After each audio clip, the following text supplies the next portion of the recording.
Hey there YouTube, WhiskeyCactus here, welcoming you back to our Let's Play of The Letter. This is episode number 3, and in the last episode, we went into the mansion. And, so did Rose. But we did not find Rose inside the mansion. No. Instead, we found a letter. Imagine that. And the letter said, "Help me," in blood. A lot. Which is great. But it also said we had to chainmail this letter to 5 other people if we wanted our dream to come true. Which is to not die, of course. And the ghost caught us! Hey, we saw the ghost! And we ran from the ghost, and the ghost fucking caught us! And then we had an amazing, intro theme song breakout, courtesy of Amelie. And now, we are in darkness. And that's where we left it at the end of the last episode. So, I highly encourage you to go back and watch that, because it was interesting, to say the least. But we're going to pick it up here. A buzz breaks the silence. I'm assuming we're still Isabella. Because we haven't gone to any other chapter yet, and we're in the darkness, and that's where we left Isabella. So, I start to rouse, pulled into consciousness against my own will. I've never felt this tired before. I just want to sleep, but the insistent buzzing, poking, and prodding isn't letting me. That doesn't sound good. My old mattress may not be the comfiest of places. That doesn't make me any more eager to wake up. I have a feeling you're not on your old mattress, Isabella. Oh. 5 more minutes, Becca. I swat away at what is nudging persistently at my side. That kind of sounded like Rose, and it kind of sounded like she wasn't dead, so maybe this isn't horrible. Can I just get a few extra minutes of sleep today? I promise I'll work hard once I'm up. A hand lightly taps my cheek, and something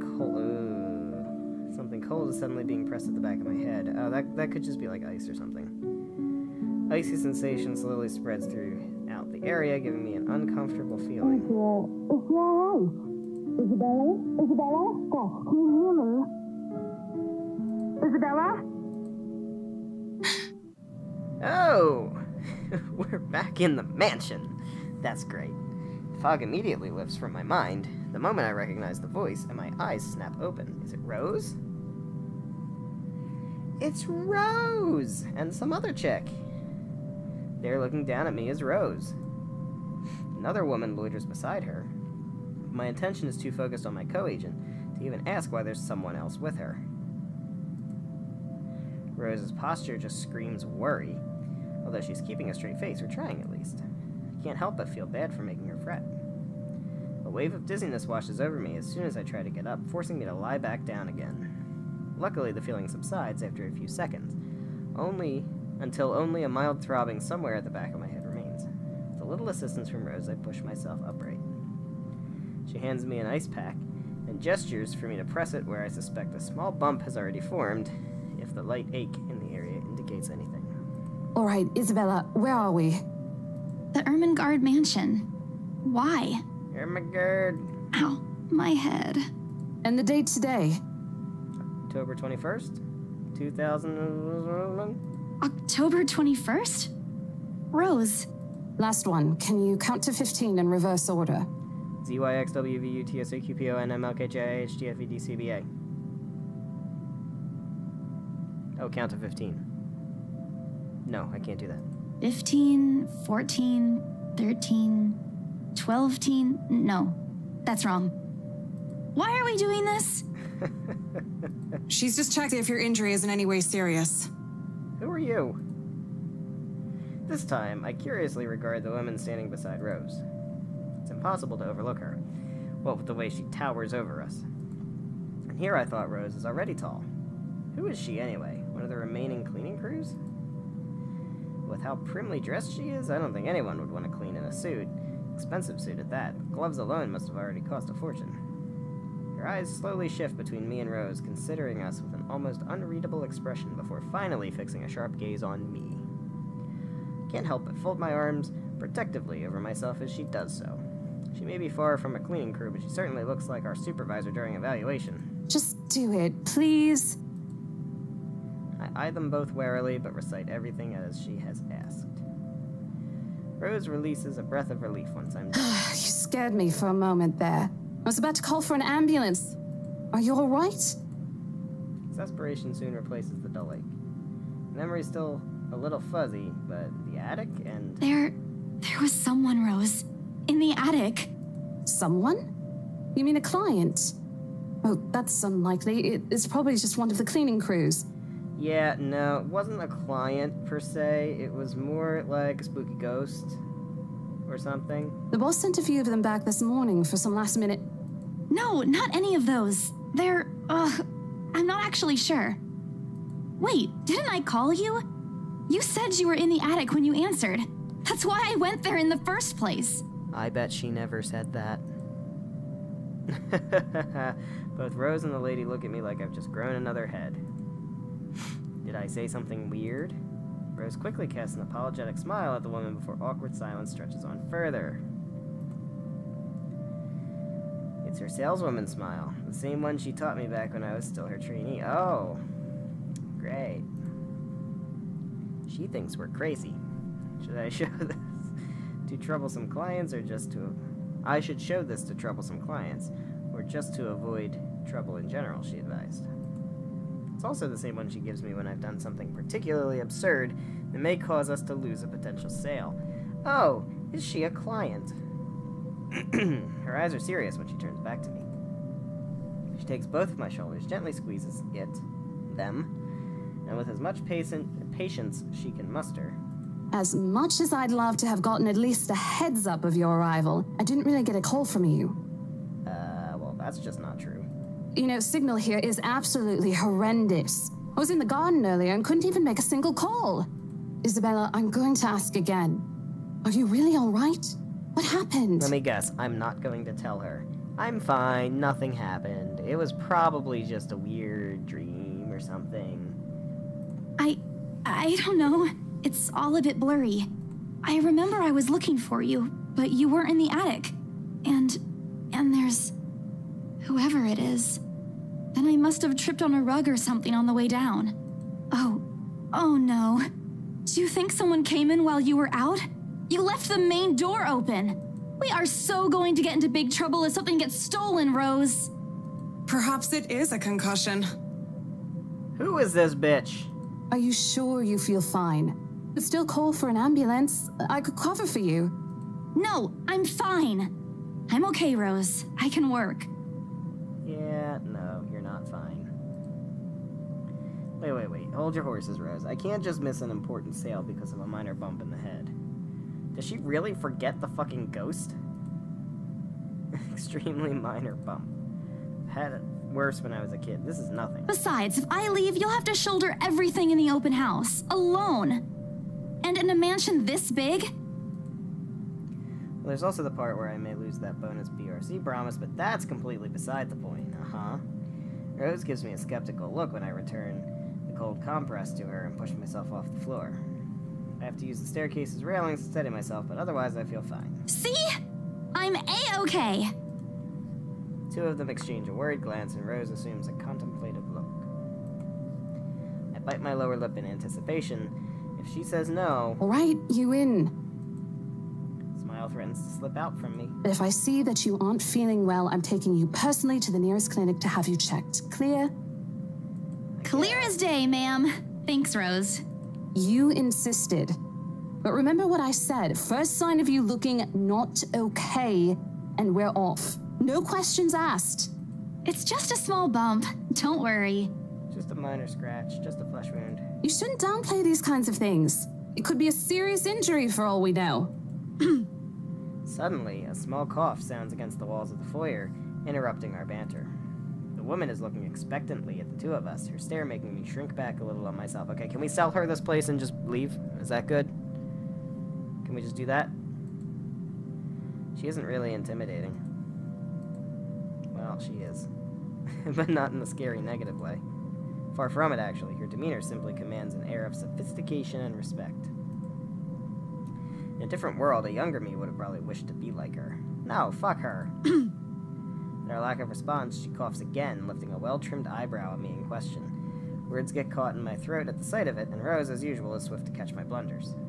My sincerest apologies, Mrs. Miss McCulloch. Marianne McCulloch. McCulloch. Really? Really? Okay. She hands Rose her business card. Oh, she's an interior designer. Of course she's an interior designer. Trolley Rose Designs. McCulloch at xmail.com. Plus 44. 5387071836. Well, alright then. She hands Rose her business card. Words interior designer catch my eyes before my partner flips it over. Oh, probably someone interested in the mansion for its 17th century influences then. I won't hold it against her, though. Despite the hearsays and remaining uninhabited for years, the mansion's original fittings and furniture have been kept completely intact and restored to pristine condition. I suppose some people find that trip to the past feeling appealing. After all, with what it offers, this place could also be a haven for people looking to live somewhere with a classic historical charm. Miss McCullough, I'm Rose Cooper, and this is my partner, Isabella Santos. We're just ironing out a few things, but we'll be starting the tour soon enough. Indeed. Are we going to tour the attic? In the meantime, we've prepared some refreshments for you in the parlor while you're waiting. If you could please. Thanks. There's no need for it, though. I just dropped by for a quick survey of the place. Oh, she's Irish. All right, then. I thought I should check the estate before I meet with the homeowners. Rose's confusion is impossible to miss when she glances at me, and I return it with an equally perplexed look. And against my better judgment, I blurt out the first question that comes to mind. I'm sorry. Homeowners? Should have kept my mouth shut. A flash of irritation crosses her face, but it instantly disappears under a mask of professional detachment. Yes. Hannah Wright? I was hired by her to handle the interior design for their newly bought home. This is the Ermengarde mansion, right? Ermengarde mansion. It is, but... She pauses, possibly trying to find the right words to fix the awkward situation offending someone. Ooh. Suddenly Rose nudges me with her elbow. I think I don't know is probably not the right answer, so we'll say we'll check with our supervisor. Okay, well, that happened. Those few moments have given me enough time to clear my head of any nervousness or confusion clouding it. So, what now? Marianne. Oh. Well, there we go. Marianne. We have increased relationship points with Marianne. Great. Okay. Cool. Yeah, okay. It is, ma'am, but we weren't aware the mansion has already been sold. What do you mean? I almost flinch when she turns her gaze on me, but I stand my ground. Besides, it isn't like I haven't dealt with awkward situations like this before. I may screw up at times, but that doesn't mean I haven't learned a thing or two in the 5 years I've worked in the business. The mansion is indeed for sale, ma'am. Today's the open house, in fact. However, we haven't heard anything from the higher-ups that a deal has already been closed for this particular property. If you'd like, my co-agent and me can check with them right now. She nods, seemingly in deep thought after I've finished. She appears to be a reasonable person anyway. Given the explanation, she'd surely understand. I thought something looked odd when I arrived here. Excuse me, I think I need to make a call to my secretary. Thank you for your assistance, Miss Santos. With a slight wave of her hand, she leaves us. That seems to be the end of it. I bet that's not the end of it. Both Rose and I breathe a sigh of relief. Disaster averted. Pardon me for 1 second. Just fixing my mic. I also don't miss the thumbs up she gives me for doing a good job and can't help but swell with pride. Now hold on a second. Rose is not one of the characters here, okay? Yeah, so Rose is not somebody that we can get relationship points with. Still, I've already prepared myself to dial the number to our Luxborn office and check, even if she didn't ask for it. I will be very frustrated if, for some reason, something has already been decided without my or Rose's knowledge. It's a whole new level of unfair. We've been working hard on this. Moments later, Miss McCulloch returns, looking a little frustrated, but with an apology clear in her face. I feel a little sorry for her having to go through all this trouble. There seems to have been a little misunderstanding with my client. If you'll allow it, I'd like to stay and wait for them here. I was informed they'll be dropping by for the open house today. I figured it'd be a waste to just leave after that long drive. I might as well meet him here. Sure, more people in the scary mansion the better, right? Certainly. You could stay at the parlor in the meantime, ma'am. I'm sure it won't be long before our guests arrive. And Isabella, I left a few documents in my car. You know where I keep those. Can you please get it for me? Rose takes a glance at her wristwatch before tossing me a set of keys. And hurry. We've still got a few minutes to double-check those papers. Okay, got it.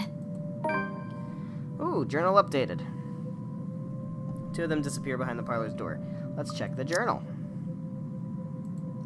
Let's see. Oh, we got next. Okay.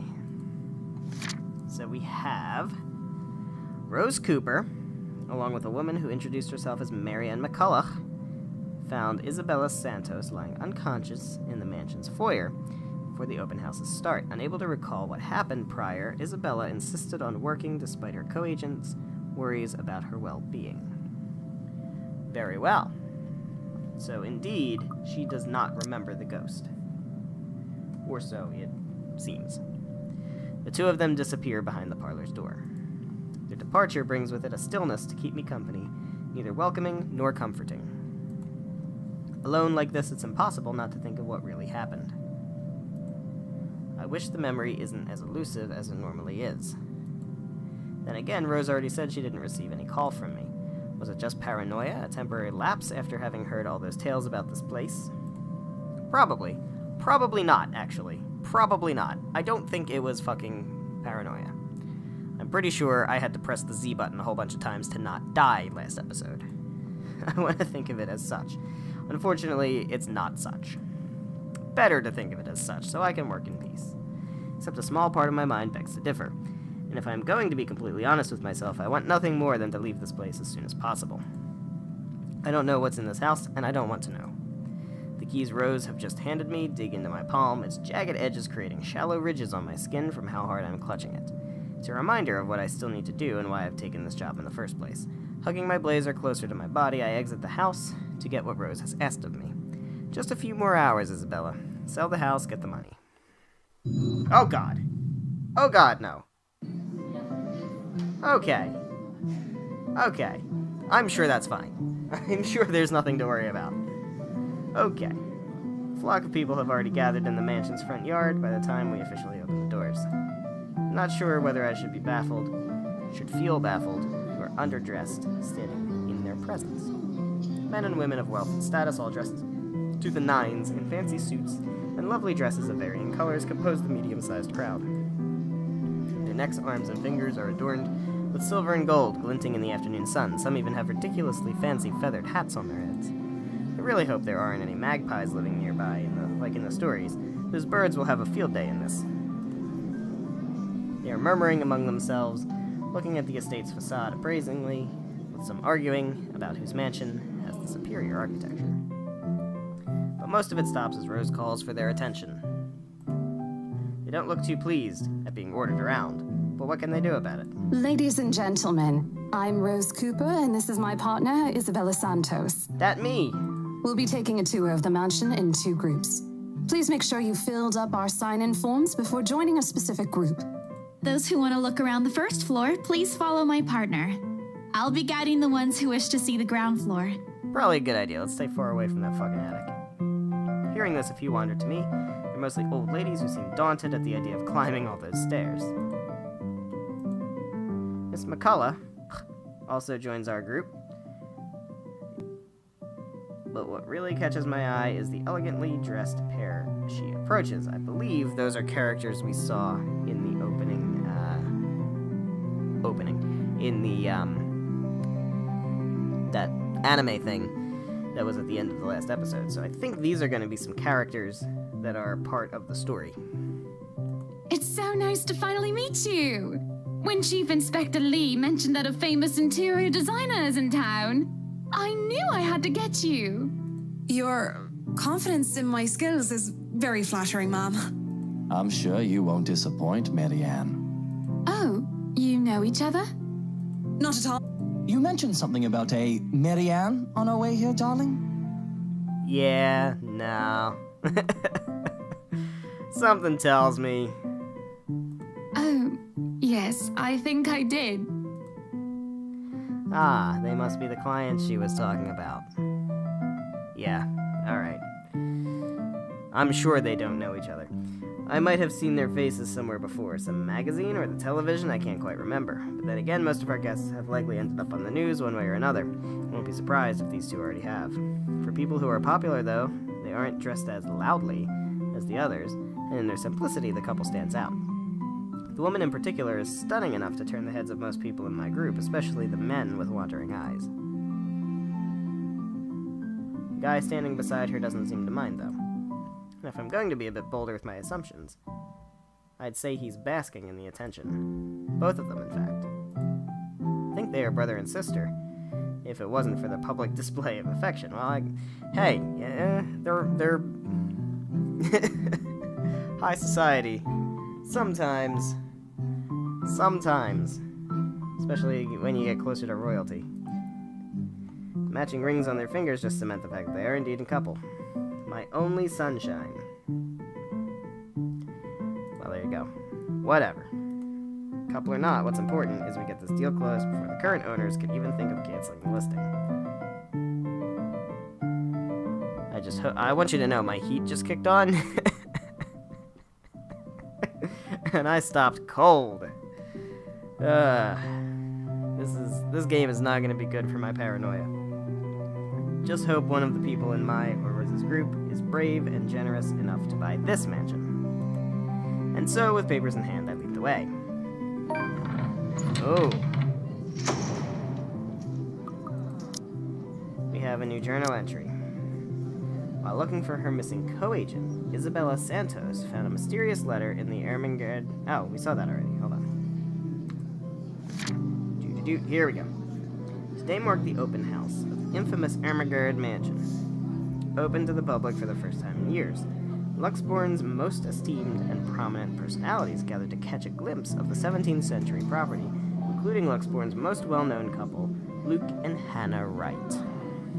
Well, there we go. Luke and Hannah. Now, as we saw before, Hannah and Luke are characters that are important figures in this game. So, there you go.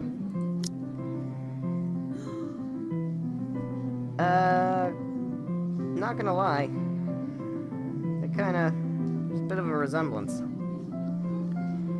When they aren't whispering among themselves or going ooh and ah over one thing or another, they ask questions. From how the restoration process went, to the history of the place, I answer them all. More than happy to talk about the art pieces and architecture mostly. Right, because she's a fine arts student. However, I'm careful not to mention anything about the urban legend. Not a good material for sales talk, even if the entire population of Luxbourne knows about it. Some of the furnishings here are actually the 17th century originals, all of which have undergone a painstaking restoration process just to return its original beauty. Even the glass thing, colorful ones. Oh, I don't know, but you get the idea, I hope. Stained glass? Especially that one, ma'am. It is said to be a gift commissioned by the fiancé of Lady Charlotte Ermengarde. That's the one who killed herself, who's probably our ghost. The mansion's current owners have specifically requested that the restoration crew take great care in handling it. It's a priceless work of art and the most distinctive feature of the mansion.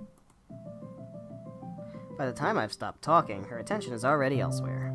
Isn't this place wonderful, darling? I told you it's not a total waste of your time. I don't know. Isn't it a bit too small? We might have to break a wall down to have more room.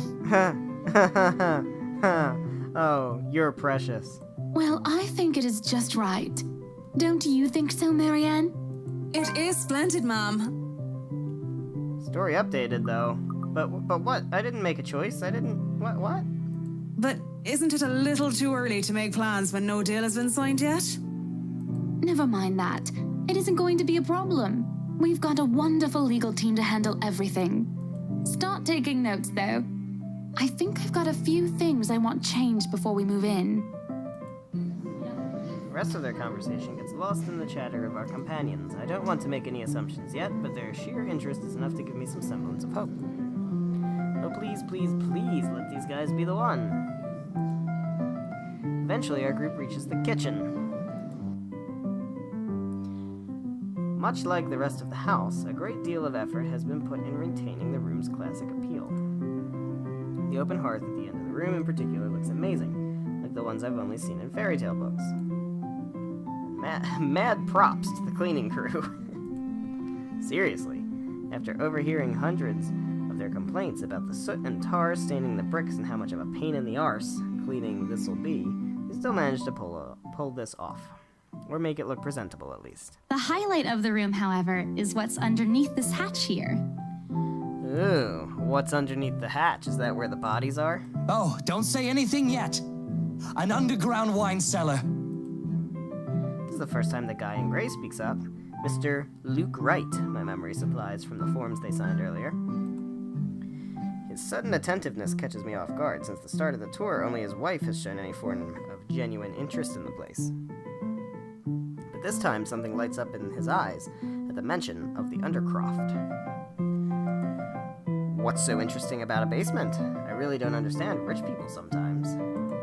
Right now, he just gives me the impression of a child who has seen what he absolutely wants for Christmas. Always found it cute whenever I see children act that way, my younger siblings especially. On a grown man, it's almost funny. Yes, sir. It could house around 7,000 to 11,000 bottles of wine. That's a lot of bottles of wine. Truly. And the room, how was it built? The bricks that were used to build the cellar had been carefully picked for the purpose of maintaining and preserving a constant temperature and humidity in the room. It's a good place to keep your private collection in if you have one, sir. It keeps the corks in good condition. Oh, love. Didn't you say before that you wanted to make your own personal vineyard? Perhaps you could start one here. You know we're going to need space for that, darling. And this isn't big enough? If it's space you're worried about, sir, the Ermengarde mansion sits on a 46-acre lot. There's plenty of room for it. We were told that the original owners had a horse stable built here before, too. There's a contemplative expression on Mr. Wright's face, but he doesn't say anything further. His wife, however, seems really pleased that he has started to show interest, if only a little. I smile to myself. I may not completely understand how these people's minds work, but I sure as hell know how to spot a buyer with sincere interest. Score. I can't wait to tell Rose. The rest of the tour goes by without a hitch. After more than half an hour, we're able to cover almost every room in the ground floor and are heading to the parlor.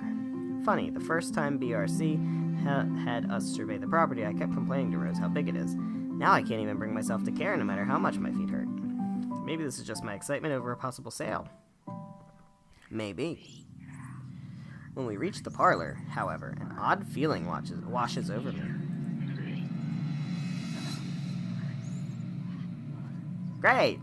It starts off with small goosebumps on my skin, feeling of being watched intently. Whispers in my ear and shadows dancing lurking in the corner of my vision. Dark silhouettes that are gone when I turn to look. A chill settles down my spine, making me feel sick, and I start to break out in a cold sweat. I can't do this. I need to sit down for a moment. The old ladies in the group have been requesting for a break anyway. If I can just... Excuse me?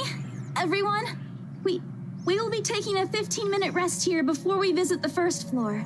In the meantime, please help yourselves to the refreshments and snacks we prepared. If anyone has any questions, feel free to approach me. I'd be happy to help you. I let them sit while I retreat to a quiet corner to recover. It's not what you think. Don't think about it. It's not what you think. Probably just caught Becca's cold. Don't think about it. I'm left alone for a good while, the same words spilling out of my lips in a silent prayer. Until a hand taps my shoulder. Whose hand?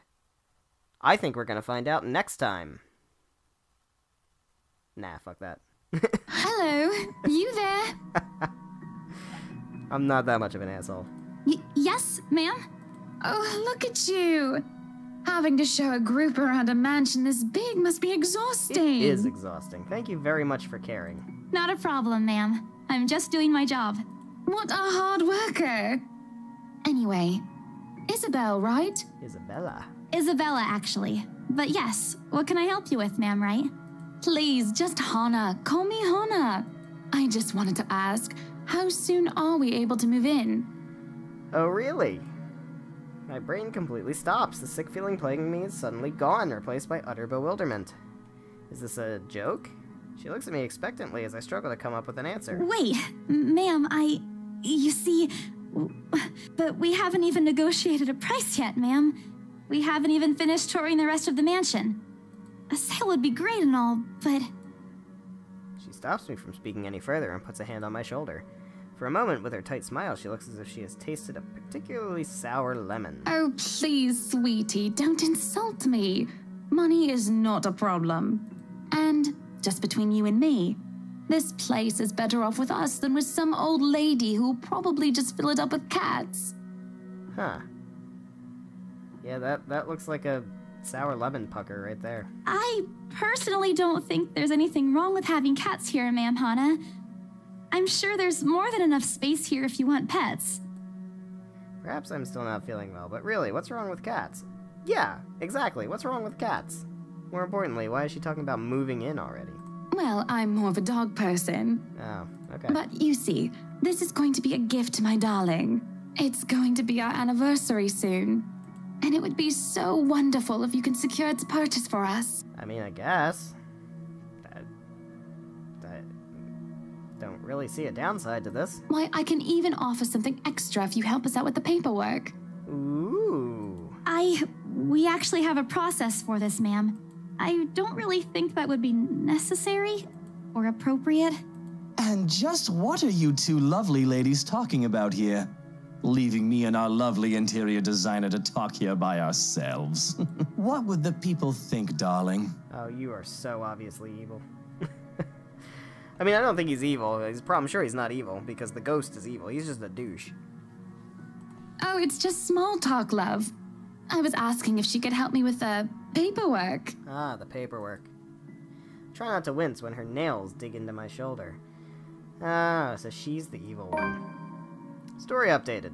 Can't help but send an imploring look at Miss McCullough. It only gives me an apologetic smile and a shrug. Oh, so we're buds now.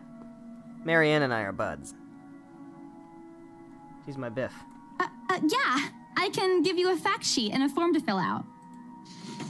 Wastes no time in taking the papers from my hand and shuffles through the bunch. Oh man, Rose is gonna be so angry at me for letting her do that. Wonderful. And Marianne, I'd really love to talk to you about those changes. You took some notes earlier, yes? I did, Mom. But I really hope that this time... Excellent. Hopefully you can help us out too, Isabel. Isabella. Right. It's a lovely name, Isabel. Oh, fuck you. Fuck you so much. It's Isabella. Yeah, fuck you. Yes, that's great. We'll be more than happy to put in a good word to your superiors too, and... What's this? What's what? Oh, we got a D-list horror prop achievement unlocked. A look of confusion and disgust appears on her face. Turning to her husband, he merely shrugs in reply. Oh, she found the letter.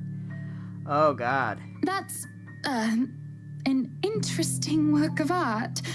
Not to my taste, though. I'm sorry. Darling, Buttercup, art is a complete overstatement for this garbage. It looks like a cheap prop from a D-list horror film. Shush, love. Let the girl do what she pleases with, what do they call this?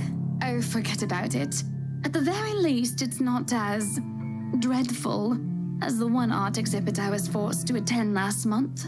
You should have seen it, Marianne. Even you would have been appalled. But I'm sure you'll know what to do with all walls once we get started. I highly doubt it is as bad as you say, Ma'am. Nevertheless, you can be assured that my team will only pick whatever suits your tastes. Nothing of this chain letter sort, of course. It has to always work with a palette. Well, I guess they're cursed now, too, all three of them. I'm quite sure chain letters these days don't come in this form. It's my turn to be puzzled. What do they mean? Rose and I double-checked everything. Are the papers I handed not enough? I want to ask what I did wrong. I don't want to mess this up, but with the way Ma'am Hana is leading the conversation, I'm afraid that's exactly what will happen if I do interrupt her. That's good to hear. See, darling, isn't she an absolute delight to work with? I can't wait to see how this place will look when she's done with it. Oh, you don't have to tell me that, Buttercup. Alright. Well, we've been going about 35 minutes. I think now's a good enough time to actually stop the episode. Not on as much of a cliffhanger. So we're going to call the episode here. Thank you guys so much for watching. If you enjoyed this episode, please be sure to leave a like and a comment down below. Again, how do you feel about the pacing of the episode length? Are you enjoying the series so far? Are you looking forward to Tales of Exilia? All that good stuff. Also, make sure you're subscribed for more content. More Night in the Woods, I believe. This should be going up. Yeah, there's still more Night in the Woods coming up. Yeah, so more Night in the Woods, more of The Letter, and Tales of Exilia, and whatever replaces this when it's finished. Haven't decided that yet. But we'll see. So thank you guys so much for watching. Hope you're hyped for the next episode. I am. This is getting a little juicy. Yeah, I'm getting drawn in. I can't lie about that. So we'll see what happens. And I will see you in the next episode. Goodbye.